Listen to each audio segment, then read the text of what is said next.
Nous sommes avec Mika Makasu qui nous vient de la région de Farlizol. Alors Mika, tu es ce qu'on appelle un mangaka, c'est bien ça? Oui, enfin, je prétends pas encore l'être. Je vais attendre d'avoir du succès pour dire que je suis un mangaka. J'imagine que Mika Makasu, c'est ton nom d'artiste. Oui, en fait c'est Miki Makasu, et c'est mon nom d'artiste, oui. Et en fait, pour la petite anecdote, c'est les deux prénoms de mon fils, mais en japonais. Donc il s'appelle Mika Marcus, et ça fait Miki Makasu.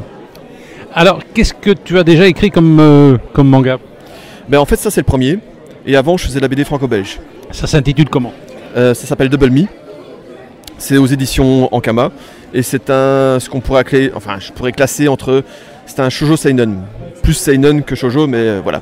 C'est-à-dire? C'est un thriller en fait, donc basé sur... c'est pour un public, on va dire à partir de 14 ans, et c'est un thriller policier, donc avec une certaine violence, mais d'un point de vue psychologique. Alors les personnages, est-ce qu'ils sont japonisés ou européanisés? Mais en fait, ce sont des japonais, donc en fait, quand j'ai eu l'idée, pour moi c'était plus cohérent de placer l'histoire au Japon. Donc ce sont vraiment des japonais avec les codes du Japon. Alors le titre c'est Double Me, pourquoi ce titre? Double Me en fait c'est lié à ce que je pourrais dire, ça correspond en fait à ce que pourrait être Facebook, donc, mais dans mon monde en fait. Et c'est un réseau social et tout se passe et tout est lié au réseau social en fait, donc par rapport au projet. Alors le nom du personnage, c'est une héroïne, c'est un héros? C'est une héroïne, elle s'appelle Aiko, et en fait c'est le cœur du projet, c'est une jeune fille qui est amoureuse d'un jeune garçon qui est dans son lycée, et elle va tout faire pour essayer d'être avec lui en fait. Ça c'est la base. Alors, tu viens de la bande dessinée européenne, tu passes maintenant au manga. Pourquoi ce revirement, cette trahison? En fait, je continue la BD en fait à côté, donc je trahis un petit peu. Mais pour moi, le manga offre... Bien manger. Hein. Oui, en plus. Mais le manga offre beaucoup plus. Hein. Il y a une vraie liberté.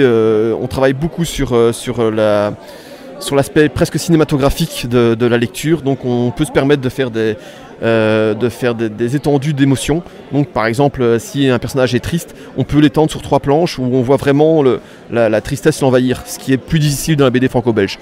Peut-être plus luxueuse, peut-être plus élitiste la bande dessinée franco-belge? Non, je dirais qu'on doit aller tout de suite en général, hein, au cœur du récit, et on est plus...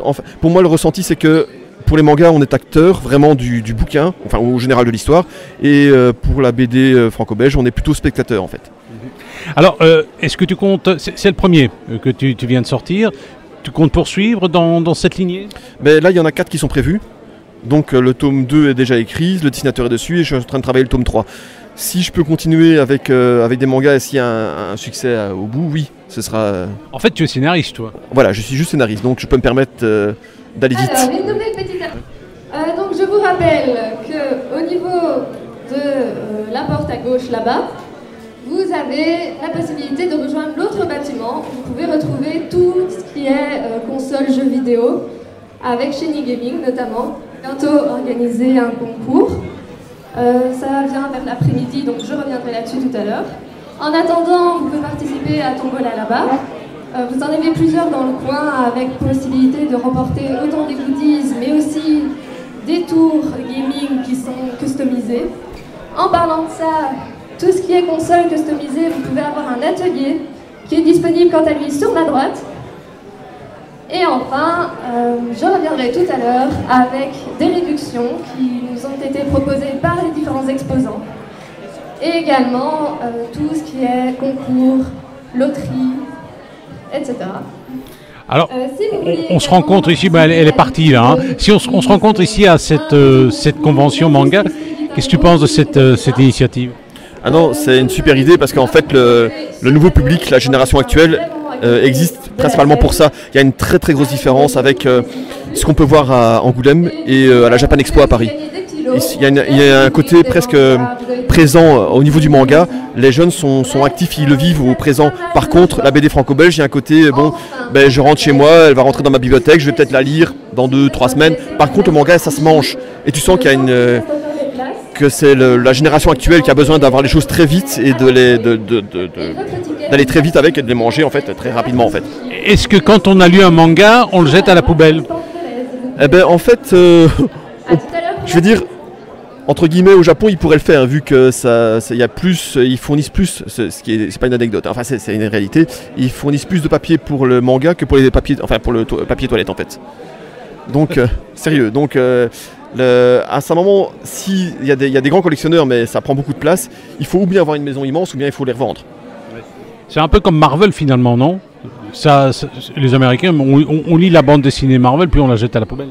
Mais oui, il y a un côté expédié quoi. Il y a pour moi un petit plus surtout actuellement, c'est que l'objet, l'aspect d'avoir ce côté collection est une chose, c'est un vice de notre époque. Donc que ce soit pour Marvel ou enfin pour les comics ou pour les mangas, le fait de garder ça en collection, il y a une sorte d'obsession. C'est pour ça qu'ils font des ouvrages avec certains avantages. Par contre, pour la bande dessinée franco-belge, là il n'y a pas de doute. C'est d'office un objet de collection. Quand on les voit, on se dit on peut pas acheter ça. Oui, voilà, il faut attention à l'emballage. Eh bien, ça va. Prochaine œuvre, c'est quoi? La prochaine sortie, ça devrait être chez Ankama aussi. Et c'est une BD qui s'appelle Death Road et ce sera le tome 2. Et alors, en tant que représentant de la bande dessinée franco-belge? Ben oui, ce sera donc il y a ça. En tant que représentant, je veux dire qu'on s'y retrouve au niveau des projets de cœur, hein, des projets où on peut placer un message. Il y a une histoire. J'ai écrit une histoire d'amour qui m'a vraiment beaucoup touché. Et je suis impatient de la voir.